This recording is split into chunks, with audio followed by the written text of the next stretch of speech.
चलिए दोस्तों, आज एक ऐसी कहानी के बारे में समझते हैं जिसने present day modern Europe and कुछ हद तक मॉडर्न वर्ल्ड को तैयार किया।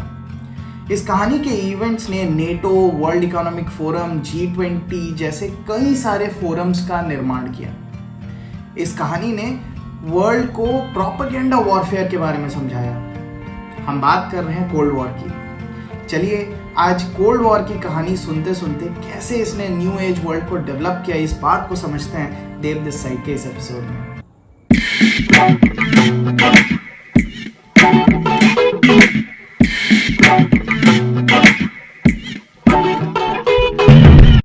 दोस्तों, वर्ल्ड वॉर 2 के दौरान दुनिया के लिए सबसे बड़ा दुश्मन हुआ करता था हिटलर और उनकी नाज़ी जर्मनी। उस टाइम पे दुनिया में 4-5 मेजर पावर्स हुआ करते थे, बट इस कहानी के लिए हम सिर्फ 3 मेजर पावर्स पे फोकस करेंगे। यूएस एंड उनके उस टाइम के president Harry Truman, Joseph Stalin and उनकी Soviet Union, and Germany and उनके फ्यूरर हिटलर के बारे में। तो 1941 में हिटलर ने स्टालिन के साथ जो पीस अकॉर्ड साइन हुआ था उसको तोड़ दिया एंड अचानक से सोवियत यूनियन के कई हिस्सों पे कब्जा कर लिया। इस टाइम पे स्टालिन की मदद करी यूएसए ने एंड एक एक्ट पास करवाया लैंड एंड लीज एक्ट के नाम से। लैंड एंड लीज एक्ट के तहत यूएसए सोवियत यूनियन की मदद करता थ्रू आर्म्स एंड एम्यूनिशंस। ये मदद यूएसए ने सोवियत यूनियन की इसीलिए करी क्योंकि दोनों के लिए कॉमन एनिमी हिटलर था।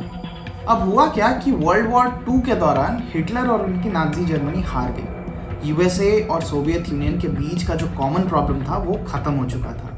अब इन दोनों ग्रुप्स के आइडियोलॉजीज काफ़ी अलग हैं, इनफैक्ट अपोजिट ही है। यूएस मानता है डेमोक्रेसी एंड कैपिटलिज्म में, जबकि सोवियत यूनियन बिलीव करता है कम्युनिज्म और टोटलिटेरियनिज्म में। इसीलिए इन दोनों के बीच जो रिलेशनशिप भी बनी थी वो भी टूट गई। अब सिंस इनका रिलेशनशिप खत्म हो गया तो यूएस और उनके एलाइज के लिए सोवियत यूनियन एक थ्रेट बन चुका था।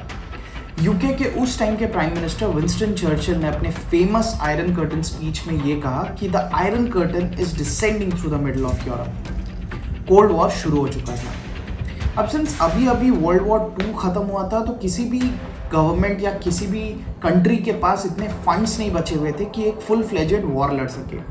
तो ये लोग प्रॉक्सी वॉर्स लड़ते, प्रोपेगेंडास डिस्ट्रीब्यूट करवाते ताकि आम जनता को एक दूसरे के गवर्नमेंट्स की खामियां बता सके एंड छोटे मोटे अटैक्स करवाते। अब सिंस वॉर की जगह यहाँ डिप्लोमेसी का यूज हो रहा था, इसीलिए इसको कोल्ड वॉर या प्रॉक्सी वॉर बोला जाता है। आज के डेट में भी मिडिल ईस्ट में आप अगर देखोगे तो मिडिल ईस्ट की 2 कंट्रीज सऊदी अरेबिया और ईरान भी कई सारे ऐसे प्रॉक्सी वॉर्स लड़ते रहते हैं। From Stettin in the Baltic to Trieste in the Adriatic, an iron curtain has descended across the continent. Behind that line lie all the capitals of the ancient states of Central and Eastern Europe. Warsaw, Berlin, Prague, Vienna, Budapest, Belgrade, Bucharest, and Sofia. All these famous cities and the populations around them lie in what I must call the Soviet sphere. चलिए अब कहानी में आगे बढ़ते हैं and cold war के events को समझते हैं। जैसे ही यूएस और यूएसएसआर के बीच का अलायंस टूटा, स्टालिन ने याल्टा एग्रीमेंट तोड़ते हुए सोवियत यूनियन के बॉर्डरिंग नेशंस पे कैप्चर किया एंड वहाँ सोवियत रूल एस्टैब्लिश किया। यूएस ने इसके जवाब में नेटो का फॉर्मेशन किया, बॉर्डरिंग एरियाज पे अपने ट्रूप्स भेजे एंड जो एरियाज यूएस और उनके एलाइज के कंट्रोल में था वहाँ खूब सारा इकोनॉमिक फंड्स भी भेजा एंड मदद भी करी। इसके बाद आता है बर्लिन ब्लॉकेड का इवेंट। हुआ क्या था कि बर्लिन 4 हिस्सों में डिवाइड हो गया था। साउथ बर्लिन था यूएस के पास, west UK, north France and east Berlin जो कि सबसे बड़ा हिस्सा हुआ करता था ये था सोवियट्स के पास। स्टालिन ने बर्लिन में हाईवेज ब्लॉक कर दिए एंड लोगों के ट्रांसफर्स एंड ट्रांसपोर्ट को बंद करवा दिया, लोगों का मूवमेंट बंद करवा दिया। इससे क्या हुआ कि जो बेसिक एमिनिटीज एंड फूड्स थे वो एक साइड से दूसरे साइड ट्रांसफर नहीं हो पा रहे थे। इससे वेस्ट बर्लिन के लोगों को काफ़ी ज़्यादा प्रॉब्लम हो रहा था। यूएस ने पूरे बर्लिन में खाना एंड बेसिक नेसेसिटीज़ को एयर ड्रॉप करवाया। स्टालिन की यहाँ भी हार हुई एंड फाइनली 1949 में स्टालिन ने बर्लिन ब्लॉकेड को हटा दिया। अब 1949 में पूरे ग्लोब के ईस्टर्न हाफ में कम्युनिज्म का आइडियोलॉजी काफ़ी जल्दी स्प्रेड हो रहा था, जैसे China, Laos, Korea, Vietnam, Cambodia etcetera. And इसको स्प्रेड करने में सबसे बड़ा हाथ था सोवियत यूनियन का। अब इस कोल्ड वॉर के चलते यूएस ने सोवियत यूनियन को यहाँ भी काउंटर करना शुरू किया एंड इसीलिए साउथ ईस्ट एशिया में दो काफ़ी इंपॉर्टेंट वॉर्स लड़े गए यूएस एंड कम्युनिस्ट के बीच। पहला वॉर था द कोरियन वॉर जो 1950 से लेकर 1953 तक चला एंड दूसरा वॉर था द वियतनाम वॉर जो 1955 से 1975 तक चला। कोरियन वॉर एक आर्मिस्टिस में ख़त्म हुआ, कम्युनिस्ट को मिला नॉर्थ कोरिया जबकि डेमोक्रेट्स को मिला साउथ कोरिया, जबकि वियतनाम वॉर में जीत मिली कम्युनिस्ट को। इसके बाद आता है 1962 का फेमस क्यूबन मिसाइल क्राइसिस। यहाँ भी एक ट्रूस साइन हुआ यूएस के president John F Kennedy and Soviet union के लीडर निकिता क्रुश्चेव के बीच। सोवियत यूनियन ने यूएस के ऊपर मिसाइल्स फायर नहीं किए इसके बाद एंड यूएस ने क्यूबा को कैप्चर करने का प्लान ड्रॉप कर दिया। इन सारे वॉर्स के ऊपर अपकमिंग वीडियोस में इन डिटेल में बात करेंगे। इसके बाद आता है प्रेसिडेंट रोनाल्ड रीगन का टाइम।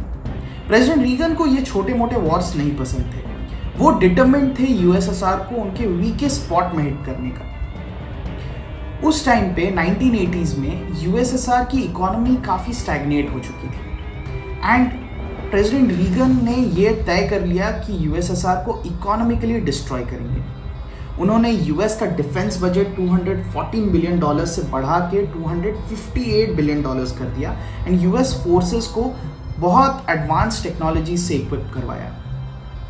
सोवियत यूनियन उस टाइम पे टेक्निकल एडवांसेस के लिए तैयार नहीं था एंड यूएस के स्पीड के साथ कोप अप नहीं कर पाया।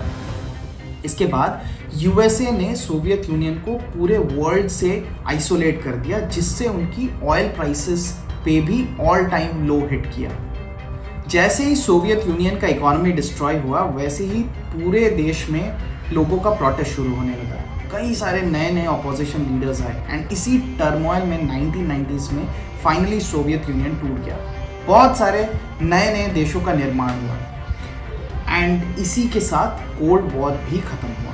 तो दोस्तों आपको क्या लगता है, क्या सच में ये कोल्ड वॉर ख़त्म हो गया है? क्या यूएस और रशिया आज के डेट में कोई प्रॉक्सी वॉर नहीं लड़ते? रशिया और यूएस इंडिया के काफ़ी क्लोज एलाइज हैं एंड इनके हर डिसीजन, हर वॉर से इंडिया को इमीडिएट इम्पैक्ट पड़ता है। इसीलिए कोल्ड वॉर को जानना एंड इसके फ्यूचर डेवलपमेंट्स को स्टडी करना हमारे लिए बहुत ज़रूरी है। तो दोस्तों ये तो थी कोल्ड वॉर की कहानी एंड हमने जाना कैसे इस वॉर ने मॉडर्न वर्ल्ड को शेप किया। ऐसे ही हर हफ्ते I will be back with many more such geopolitical issues and कई और कहानियाँ। तो make sure you have hit the subscribe button and press the bell icon so that you never miss such brute stories from all over the globe. See you soon next week. Till then, stay happy, stay diplomatic. Peace.